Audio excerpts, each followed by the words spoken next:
Hi, this is Chaplain Gary Swain from SJS Broadcasting, located in Marshtown, New Jersey. You're listening to us tonight courtesy of Spreaker.com. We're bringing to your doorstep what we call on-demand radio that you can control when and where you're listening. Online at Spreaker.com, on your cell phone, or download our convenient podcast to your favorite MP3 player. SGM Broadcasting is your source for Christian business news, the local gospel music connection featuring area artists, and our weekly Journey of Faith, an inspiration message with local pastors. You can be sure to know when new broadcasts are published by joining our Facebook page at Gary Swain at Facebook.com. Please join our broadcast now in session. You can be sure to know when new broadcasts are published by joining our Facebook page at Gary Swain at Facebook.com. We're not your granddad's radio station anymore. We're not just local. We're anywhere. Please join our broadcast now in session, the radio broadcast that you can take anywhere.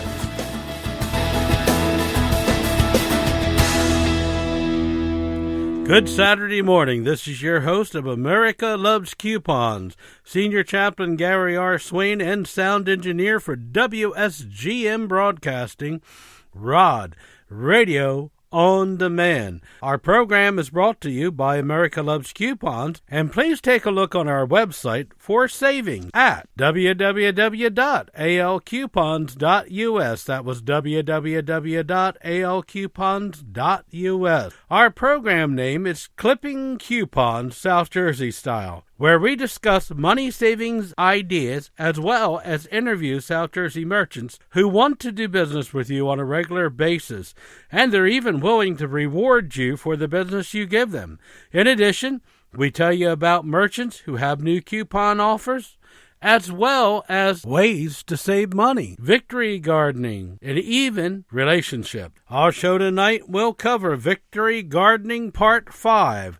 Tonight, Aaron is going to discuss fruit trees and how you can grow them in your victory garden with limited space. And tonight, I will be discussing relationship, and particularly something that everybody loves to do, fight. Well, no, we don't love the fight, and we certainly don't like the byproduct of it. But as you may know, that I'm a certified master life coach and relationship coach. And one of the things that my wife and I do is we like to go around traveling to area churches and help build those relationships strong.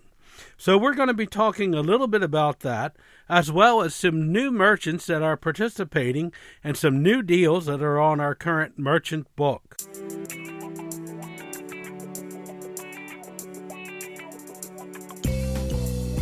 Contractors and do-it-yourselfers rely on RE Combines, and you should too.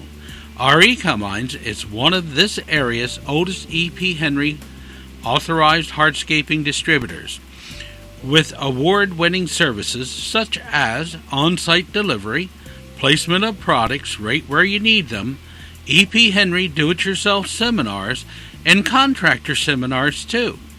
Design imaging and special discounted bank financing. See our 5,500 square foot Idea Center with sample patios, walkways, and wall systems, just to name a few. For your convenience, R.E. Cummings is open 7 to 5 Monday to Friday and 7 a.m. to 12 p.m. on Saturdays. We are conveniently located at the corner of West Chestnut Avenue, Vineland. For information or to place an order, call 691-4040. That's 691-4040. R.E. Cummings for all your commercial and residential hardscaping needs. Located at 67 West Chestnut Avenue in Vineland.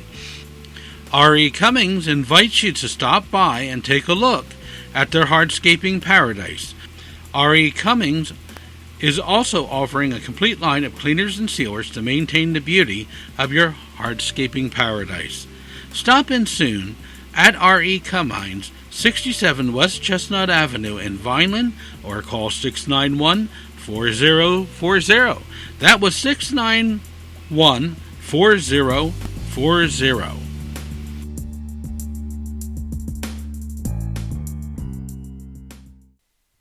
Tonight I have sitting to my left side my son Aaron, which is my designated co-host. He has graciously consented to do the 5th episode of Victory Gardening. And Aaron, say hi to the nice people. Hello, everyone. I'm glad you guys are listening tonight. What we're going to talk about tonight is manageable fruit trees. But first, we need to take a station break and an announcement. Remember, when it comes to planting your springtime raised garden, don't forget our friends at R.E. Cummines in Vineland, New Jersey. Now, Aaron, let me ask you. We're talking manageable fruit trees.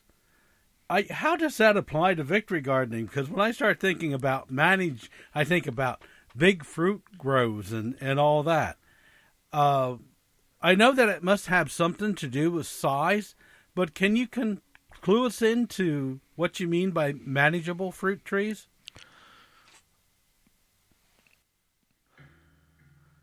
Well, I think everyone has the same fear that you have just addressed, that when we think of fruit trees, we think about something that might be unmanageable in our yard or might be 15, 20 feet high. And we'll have to manage it, climb it, pick it by ladder. And even when we think about our pesticides, we'd have to get on a ladder and spray it. But that is certainly not the case. So, Aaron, what kind of fruit trees can we include in our victory garden? Any deciduous fruit tree can be included in our garden. The two most common ones, because their adaptability, would be a pear tree and an apple tree. How do you keep them so that they don't actually get out of control, Aaron? Because, you know, when you think of fruit trees, some of those things grow 20 foot in height. Well, and I certainly agree with that. One of the things that I've been thinking about adding to my garden is a fruit tree. Oftentimes, when we're thinking about a fruit tree or any type of tree in our yard, we're commonly worried. We're most commonly worried about the size of the roots, how deep those roots will grow, how wide the water need, and if we're going to grow this tree close to our home, if it might damage the foundation or septic system. Now, when we're thinking about keeping fruit trees manageable, there's several things that come to mind for me, and I certainly got some inspiration about this topic from a book called Growing a Little Fruit Tree, and that's by Anne Ralph, and that was featured in an article on Mother Earth News back in October 2015. But when it comes to growing small trees, it's not a new idea. It's centuries old. If we look at the Chinese culture, they were designing bonsai trees, and it's almost the same common practice for keeping your fruit tree smaller and manageable. And we can also look at the French for I want to say about 1,000 years now.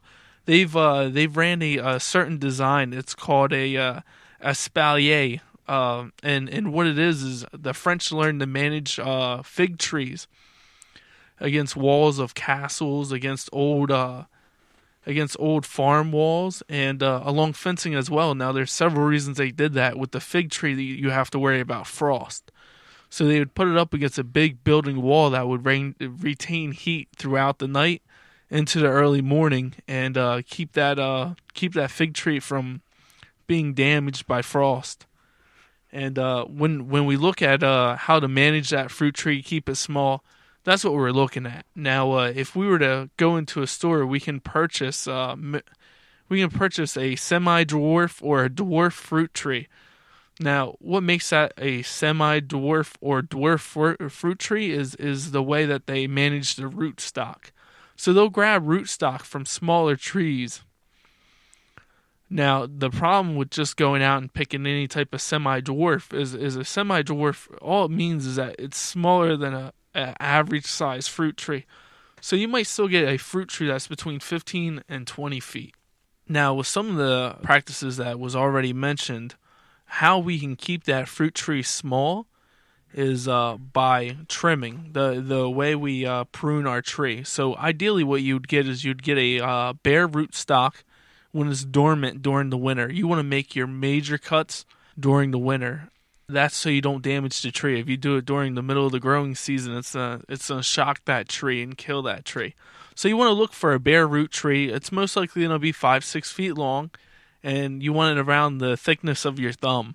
Now, when you make that major cut, you're making that cut at about 18 inches out of the ground. So once you plant that ground, you want to make a 45-degree cut on that tree, right around thumb thickness. You know, the trunk of that tree may be a little bit thicker as it goes down, might thin out at the top, but you want to make sure that's right around your thumb's thickness.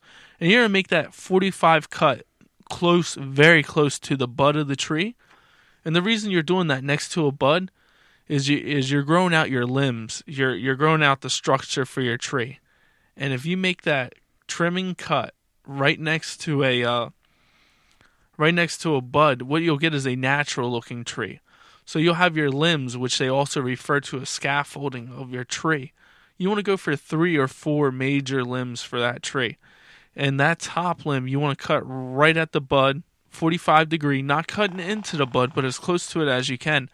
Naturally, that cuts out the growing section of your tree. So that trunk will continue to grow, but the growing head of that tree is now disabled. It will naturally grow over the years with that trunk.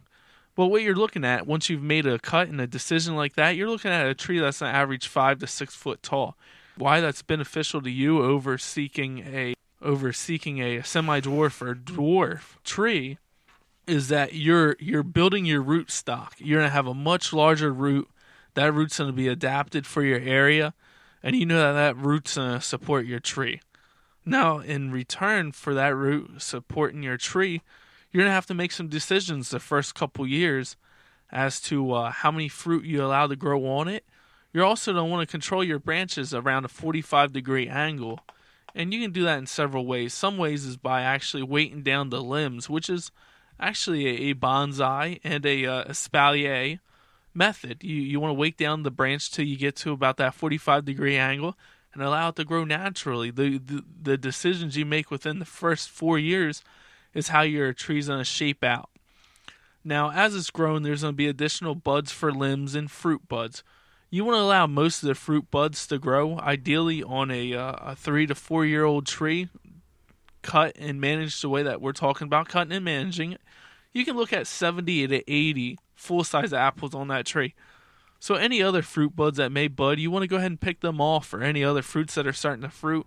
You want to go ahead and pick that off and give about an 8-inch distance around that from fruit to fruit. So by managing all these methods and really keeping an eye out as to what you're doing with your tree, you can certainly make that tree manageable for yourself.